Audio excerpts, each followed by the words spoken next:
Hello, welcome to the Good Story Club's Sleep Stories. Relax and allow me to gently guide you on your way to a peaceful sleep. I'm your host, Lauren. Tonight, we'll read 3 chapters of Arthur Scott Bailey's Sleepy Time Tales. Before we begin, place yourself in a comfortable position.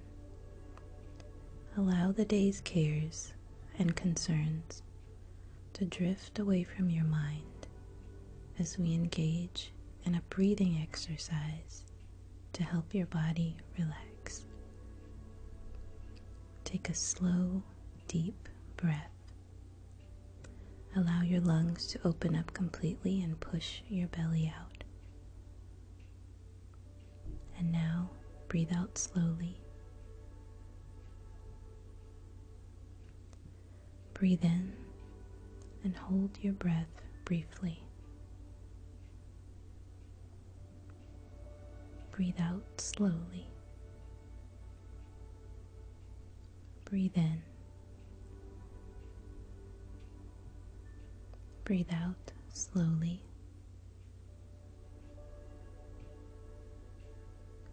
Breathe in.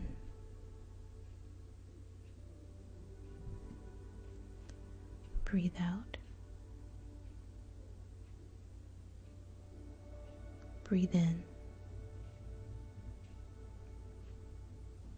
Once more, breathe out slowly. Feel the stress dissipate from your body. Now, let's begin.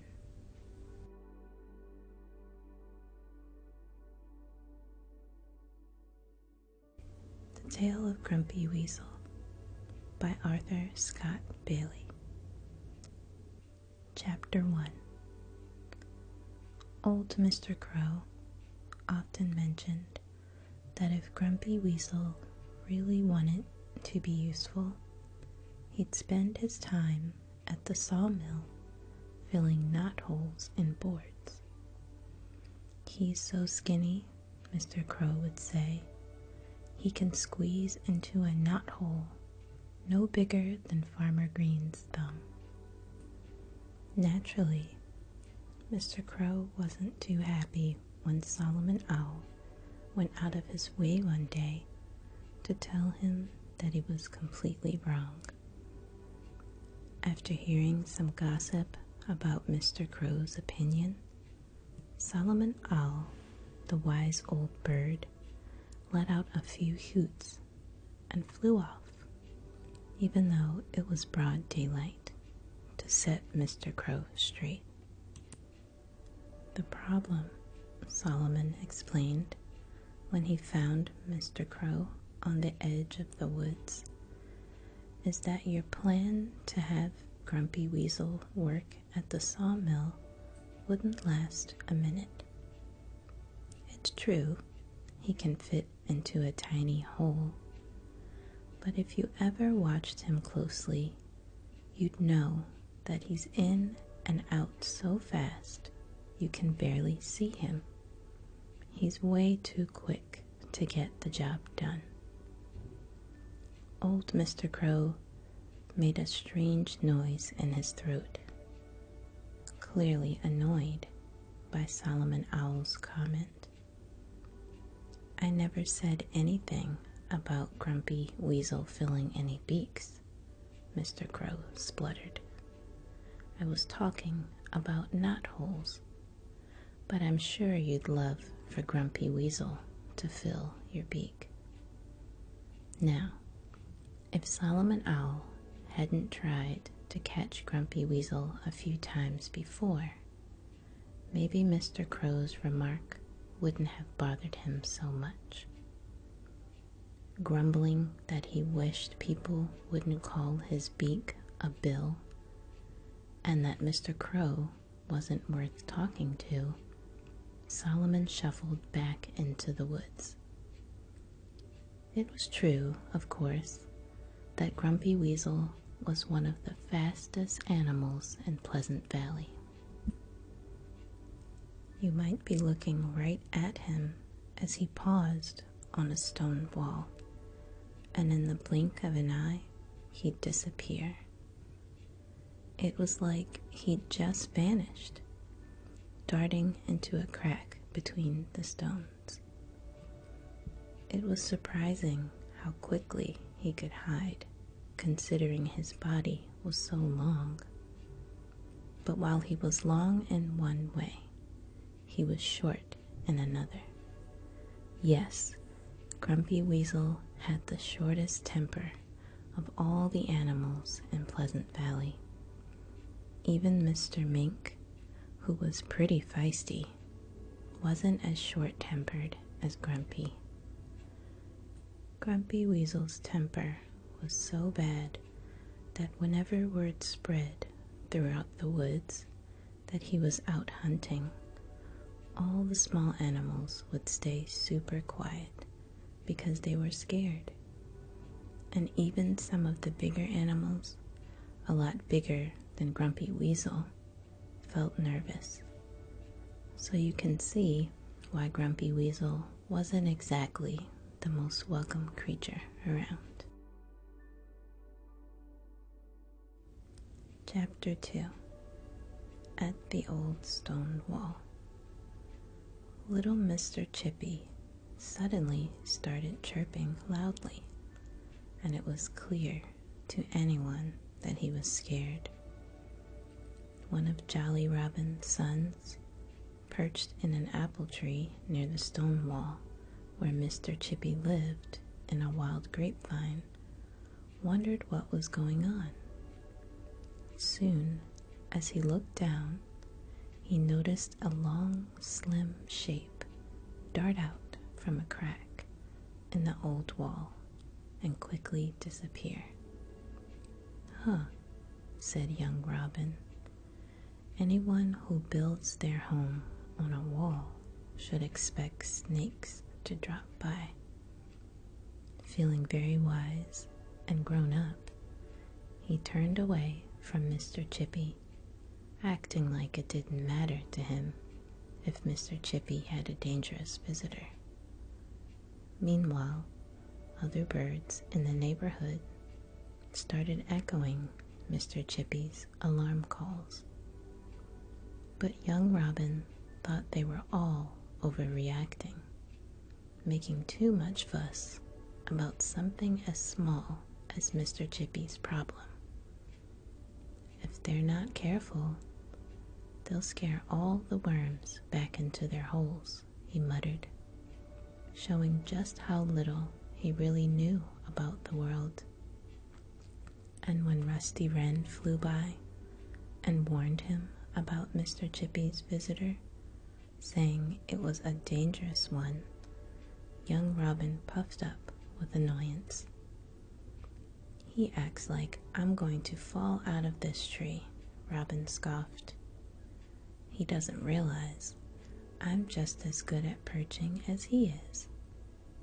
Just as he said that, Robin nearly lost his balance, but caught himself in time and quickly glanced around to see if anyone had noticed.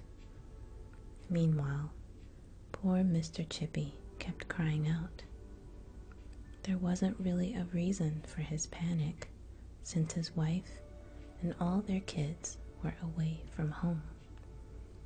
But Mr. Chippy still flew back and forth, all flustered. He even called out to young Robin, telling him he should go home. But the confident young Robin didn't listen to the advice of his elder. "If snakes climb trees, I've never seen it happen," he scoffed. "Hey, haven't you seen?" Mr. Chippy began to ask. But before he could finish, young Robin interrupted him rudely. "Of course I saw him," Robin shouted. "I saw him come out of the wall and go back in." "He'll get you if you don't leave," Mr. Chippy warned. "Let him try," Robin scoffed. But Mr. Chippy had already rushed off to warn someone else and didn't hear him. It wasn't long before Miss Wren let out a piercing scream. "That fat Robin boy, he's going to get caught," she cried. Now, young Robin didn't like being talked about like that at all. "Fat?" he shouted angrily, looking over at Miss Wren. "Who's fat?" "You are," said a strange, grumpy voice right behind him. Or so it seemed to young Robin.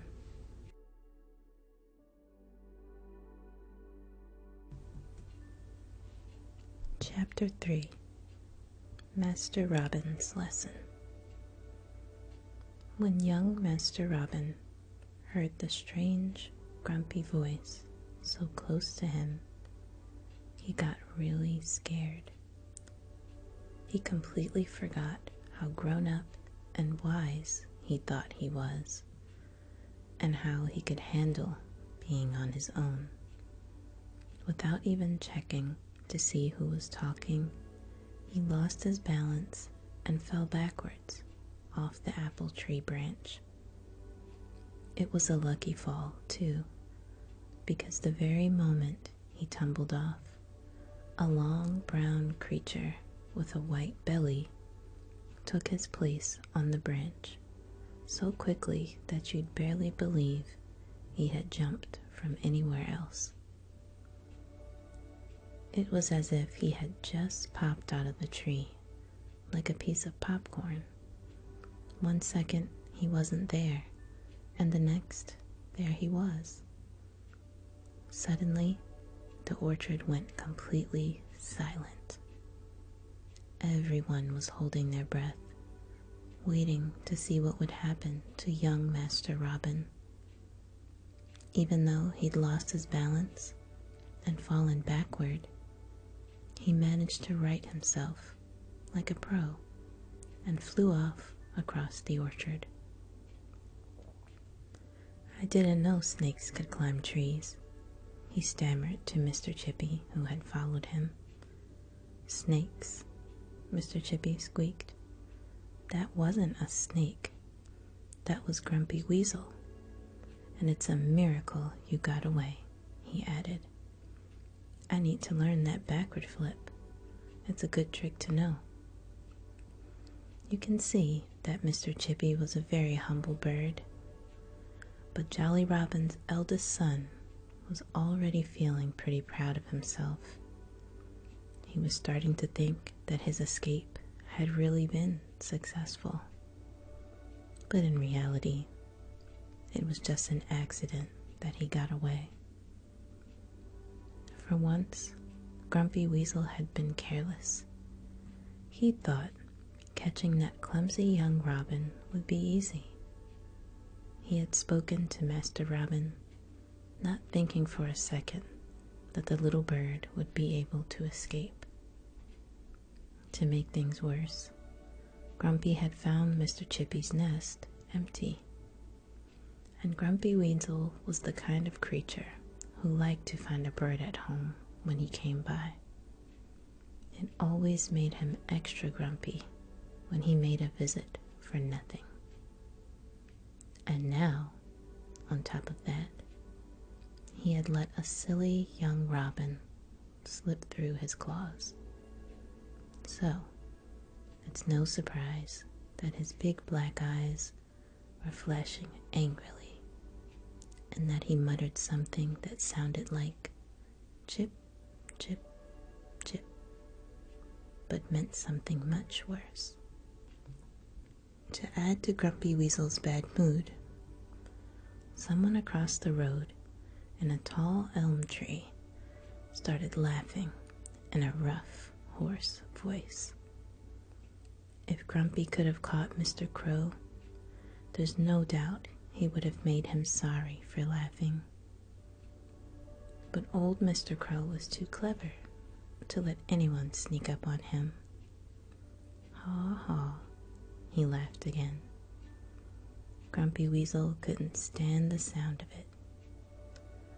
Some of the animals watching claimed they saw Grumpy start to climb down the tree, but that's all they could say. No one knew how he managed to disappear so quickly, and according to the field animals, he was never seen in that exact spot again. Are you enjoying this tale so far? If you're still listening, I invite you to close your eyes. If you like, you can continue listening to the relaxing music. Thanks for joining. Now, sleep well.